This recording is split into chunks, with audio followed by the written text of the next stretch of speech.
Hello guys, स्वागत है आपका इन्फॉर्मेट एजुकेशन पे। मेरा नाम है नेहा और आज हम डिस्कस करेंगे डिबेंचर्स के बारे में। आप लोगों ने डिबेंचर्स का नाम तो सुना ही होगा और नहीं सुना भी है तो आज डिस्कस करते हैं और उसके कुछ टाइप्स के बारे में भी डिस्कस करेंगे। तो चलिए शुरू करते हैं। Debentures are debt instruments for medium to long term of period.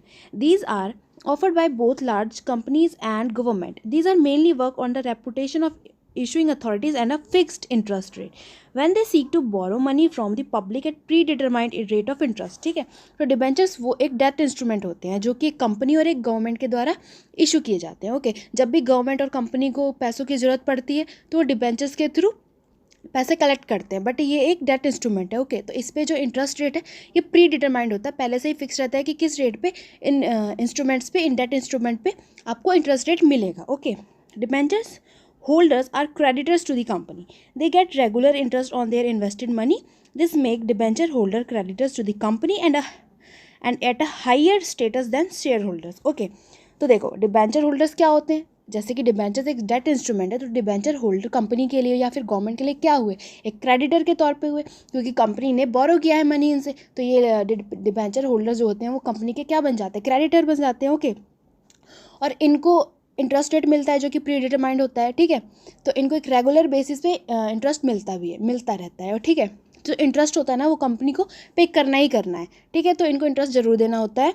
जैसे कि क्रेडिटर्स हैं, ठीक है, तो इनको इंटरेस्ट मिलना ही मिलना है। और जो कंपनी के शेयर होल्डर्स हैं उनको क्या मिलता है, डिविडेंड मिलता है। तो उनको डिविडेंड कहाँ से मिलता है, प्रॉफिट से मिलता है। जब हम इंटरेस्ट पे ऑफ कर देते हैं डिबेंचर होल्डर का, तो जो प्रॉफिट बचता है उसमें से हम डिविडेंड देते हैं अपने शेयर होल्डर्स को। ठीक है, तो ये एक हाईएस्ट स्टेटस अर्न करते हैं देन शेयर होल्डर्स। ओके, बस एक इंटरेस्ट पे के मामले में। ठीक है, वैसे तो शेयर होल्डर्स कंपनी के ऑनर होते हैं, बट जब कंपनी एक लिमिटेड रखना चाहती है ना, जब जैसे कि मनी की ज़रूरत है बट वो चाहती नहीं कि हम ऑनर्स को बढ़ाएं, ओके, एक हिस्सा ना दे किसी को, तो वो डेट इंस्ट्रूमेंट यूज़ करती है लॉन्ग टर्म और मीडियम टर्म के लिए। ओके, तो ये था डिबेंचर। अब देखते हैं इसके टाइप्स क्या क्या हैं। ओके, ये मेनली फाइव टाइप्स के होते हैं। पहला है सिक्योर्ड एंड अनसिक्योर्ड डिबेंचर, दूसरा है रजिस्टर्ड एंड बेयर डिबेंचर, तीसरा है redeemable and irredeemable debentures, fourth है convertible and non convertible debentures, and last है first and second debentures. Okay, so चलिए इसके बारे में भी डिस्कस करते हैं। तो सिक्योर्ड एंड अनसिक्योर्ड डिबेंचर्स क्या होते हैं।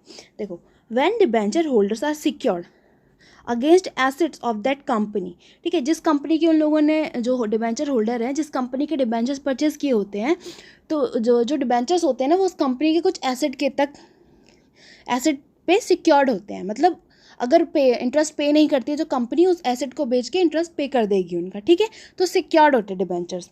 सो ये वाले जो डिबेंचर्स होते हैं सिक्योर्ड होती है against the company's asset. Okay, these are called secured और mortgage debenture. So the secured debentures holder can recover their principal amount on any unpaid interest out of the company's mortgage asset. ठीक है, तो जैसे कि मैंने बताया कि अगर नहीं पे कर पाती है कंपनी तो ये उस एसेट को बेच के, या फिर मॉर्गेज एसेट जो भी है जिसको सिक्योर उसके कोलेट्रल में रखा गया है, तो उसको बेच के इंटरेस्ट पे कर देती है। Whereas unsecured debentures don't have any security against any asset. ठीक है, तो दूसरी तरफ जो अनसिक्योर्ड होते हैं उन पे कोई भी एसेट उनके लिए कोई भी एसेट सिक्योरिटी के बेस पे नहीं रखा जाता है। तो ये थोड़े रिस्की होते हैं ज़्यादा, क्योंकि यहाँ पर चांसेस नहीं है कि अगर नहीं पे कर पा रही है तो क्या होगा, हमको कैसे मिलेगा। ठीक है, तो सिक्योर्ड वो होते हैं जिनके अगेंस्ट में कोई सिक्योरिटी रखी होती है, और अनसिक्योर्ड जिनके अगेंस्ट में कोई सिक्योरिटी नहीं रखी होती है। अगला है रजिस्टर्ड एंड अनरजिस्टर्ड डिबेंचर। देखो, नाम से क्लियर हो रहा है थोड़ा थोड़ा कि रजिस्टर्ड है, यानी कि कहीं ना कहीं वो रजिस्टर्ड है।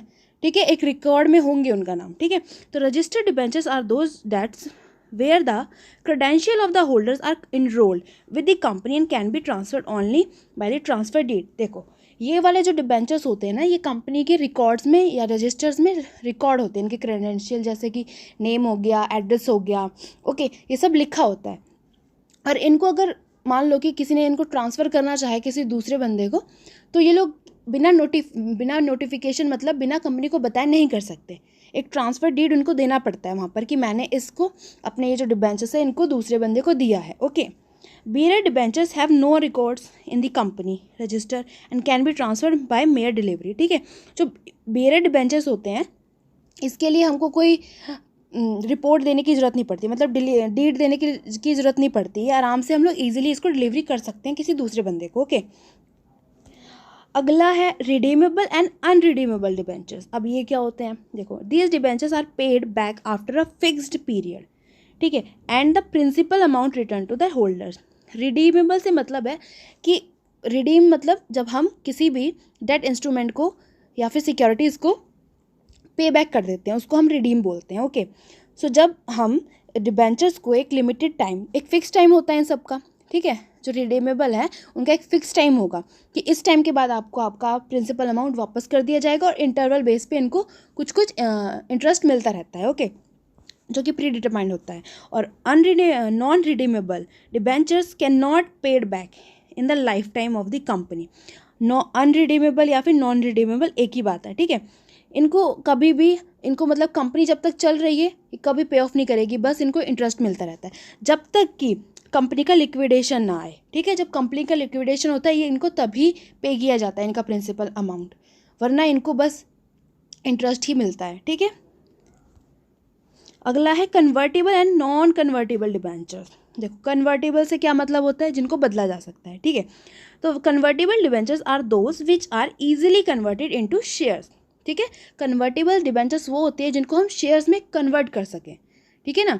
तो इजीली कन्वर्ट हो जाते हैं according to the pre determined terms. कुछ जब हम ये जो डिबेंचर्स होते हैं इनको जब हम परचेज करते हैं, ठीक है, यहाँ पर जब हम इन्वेस्ट करते हैं तो इस पर प्री डिटरमाइंड कंडीशंस होती हैं या टर्म्स होती हैं कि आपका इस टाइम के बाद इसको हम शेयर्स में आप इस डिबेंचर्स को शेयर में कन्वर्ट करवा सकते हो, ठीक है। अगर मान लो किसी को अभी शेयर्स चाहिए उस कंपनी के, बट उनको पता है कि हमको शेयर्स नहीं मिल पा रहे हैं, डिबेंचर्स मिल रहे हैं, तो हम डिबेंचर्स परचेज कर लेके और कुछ टाइम के बाद उस कंपनी के शेयर्स, अपने जो डिबेंचर उनको शेयर में कन्वर्ट करवा के हम लोग उसके ऑनर भी बन सकते हैं, ठीक है। तो कन्वर्टेबल जो कि आसानी से शेयर्स में कन्वर्ट हो जाए। Non convertible debentures are can't be converted into the shares. ये वो डिबेंचर्स होते हैं जिनको हम शेयर्स में कन्वर्ट नहीं करा सकते, ठीक है। ये हमेशा डिबेंचर्स ही रहते हैं।